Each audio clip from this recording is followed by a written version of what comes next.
This is my sweet dough that I use for pretty much all of my sweet recipes. We're going to make a Christmas star. I'm going to cut this into 4 equal pieces, and I want to make each one of these into a 30cm circle.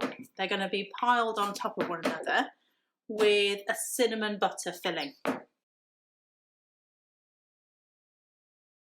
I have 125 grams of butter, 125 grams of brown sugar and 2 teaspoons of cinnamon here mixed together. And I'm just going to take 1/3 of that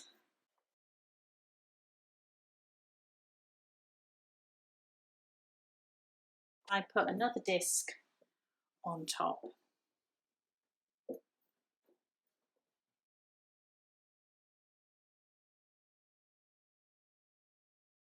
So in the centre of the dough here, I'm just going to make a little mark just as a guide. What I want to do now is cut from the centre into 4.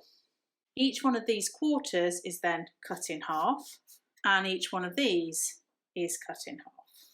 And then you take 2 bits and you twist them away from one another. Okay, and when they get to the end, you pinch them together. Can you see how it reveals the cinnamon paste in the middle?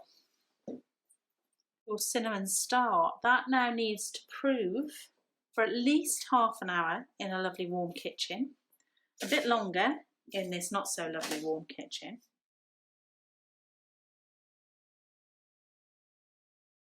So there's the Christmas cinnamon star out of the oven. What I did, it proved, and then I baked it at about 200 degrees centigrade, and then as soon as it came out of the oven I brushed it with a sugar syrup. That just gives it that beautiful shine as you brush it over.